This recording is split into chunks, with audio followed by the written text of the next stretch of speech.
Fallout 3. It's like Fallout New Vegas, but with a lower IQ. Oh, don't get me wrong, it's a fun game. It just didn't get enough oxygen as a baby. Where Fallout 3 really thrives is in the exploration and immersion. It's really fun to wander around and just be in the world, but I would argue that there's a fatal flaw with it. A flaw that can pull you right out of the game. Fallout 3 has terrible world building. The world exists for you to play in, but it doesn't feel like a living, breathing place. Today, I want to talk about why that is, and hopefully along the way, there will be something for amateur writers such as myself to learn from.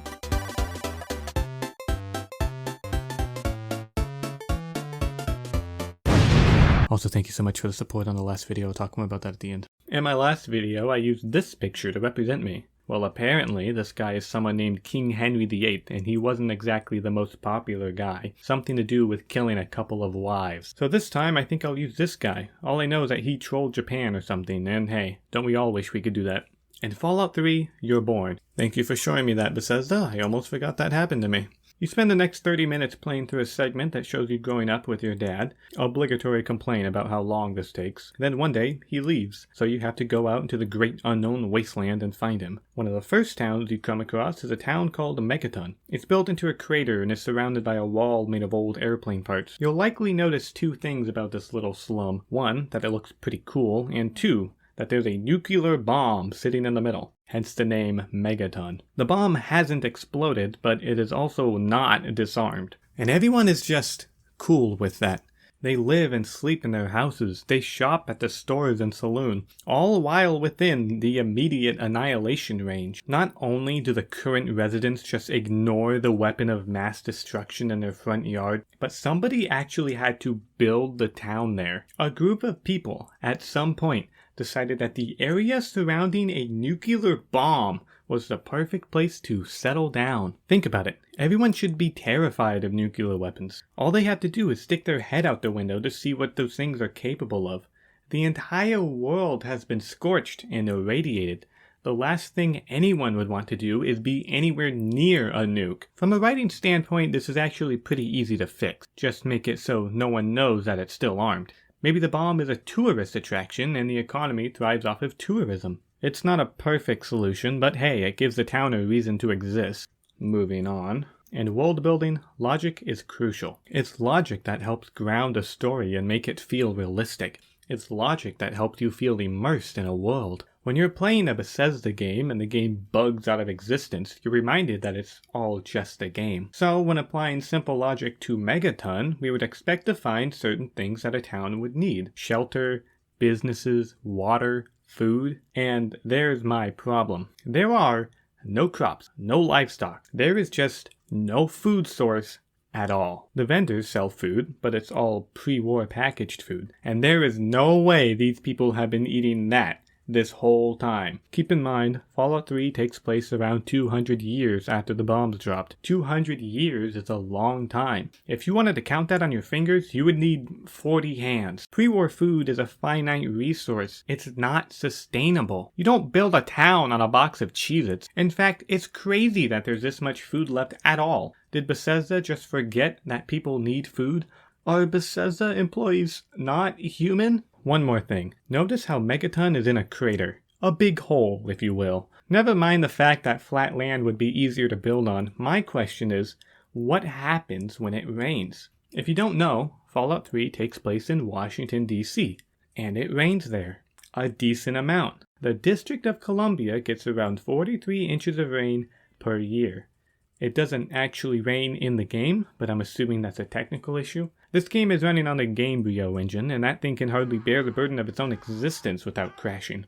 Besides, there's no lore reason for why the weather would be altered, at least as far as I'm aware, so we can assume that it does still rain, in which case, Megaton is in danger of flooding. There's already a puddle of water in the middle, so we can see that the dirt is not doing any absorbing. You ever seen Ice Age 2? No, never mind. My guess is Bethesda hoped we wouldn't think too hard about Megaton, because look, you can blow it up. It's so beautiful I could cry, but unfortunately my eyes burned out. Along your adventures, you will come across a location called Little Lamplight. It's this walled-off section of a cave populated only by kids. Annoying kids, by the way. They invented a whole new slur just to refer to adults as... Guess you better find some other way, Mungo.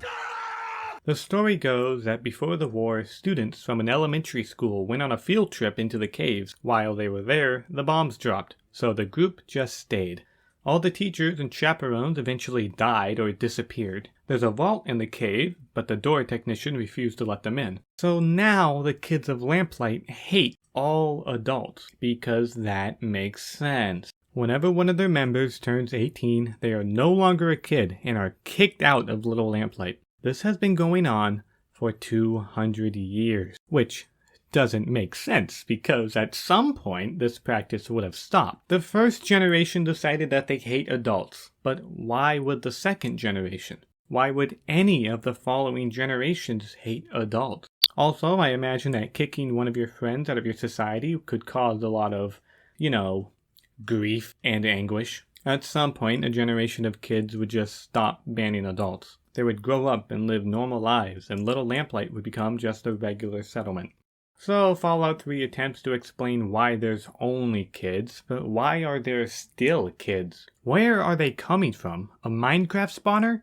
Do they breed? Oh, I know you did not add that, Bethesda. I can't even gun down these little twerps. I know you did not add teenage pregnancy to your video game. Besides, if that was the case, these kids would have been super inbred. Their genes would be totally screwed. The only explanation then is that kids just show up. They just waltz out of the wasteland and come knocking on the door? But where would they come from? Who is sending their kids off to live in this cave? You remember the whole food problem in Megaton? Well, that problem is kinda fixed in Little Lamplight. Emphasis on kinda. For the most part, it seems like these kids are surviving on ancient packaged food. One of the kids says when they can't find enough food by scavenging, they just eat some moss off of the walls, which means at some point someone had to try eating the moss to confirm it's edible. So some kid just scooped up a handful of green stuff and ate it, and now they just eat moss. The moss is a result of some experiments that were done in a nearby vault, so my guess is it grows fast and is nutritious. One of the kids says that if it weren't for the moss, they would all be goners, as if there isn't some other way of getting food. Maybe they are inbred. Anyways, I guess it's my fault for thinking too hard. Speaking of hard things, the ground is hard. Or at least, I'm assuming it is, because no green vegetation is growing in the wasteland. Unless you count the oasis, but that's just one section in the whole map. There's some bushes and grass tufts, but they look more like something that grows in the desert than the American East Coast. I'm not even sure these bushes are alive. Where's the green? Where's the living trees? Where's the flowers? These are all pretty important. As it is in Fallout 3, the wasteland cannot support life. The entire bottom of the food chain is missing. Does Bethesda expect us to believe that there's really wild animals here? I know I keep saying this, but it's been 200 years. Plant life recovers faster than you might think. At this point, the wasteland of Fallout 3 should be a thriving forest. And honestly, that sounds like it would be a lot more interesting to play in. I'm not just guessing here, by the way. Look at the area around Chernobyl. The forest and plant life there recovered pretty quickly, and it hasn't even been 200 years since that incident. So I've said all those words, but is there anything we can actually learn from this? Better yet, can we figure out where Bethesda went wrong? For this, let's take another look at Megaton. It's one of the coolest locations in the game. I love the way the buildings are built vertically, and you have to walk across pathways to get to different spots. I like how the wall is built out of scrapped plane parts, and you can still see the remnants of the original purpose. And there's something really poetic about people living their lives right next to one of the weapons that started the whole Fallout in the first place. But it's all show with no depth. I forget about how cool everything is when I remember that this town shouldn't even exist. The lesson I'm trying to get at here is this. When you're world building, you have to remember the little details. There's nothing wrong with high concept ideas like a magic system or fictional religions or a town with a nuclear bomb in the middle. But you have to think about the effects these ideas will have on other parts of the world. If your world has a spell that lets magic users summon horses, then people who sell horses for a living will be put out of business. When you consider the little details in your world building, it goes a long way in creating a sense of immersion.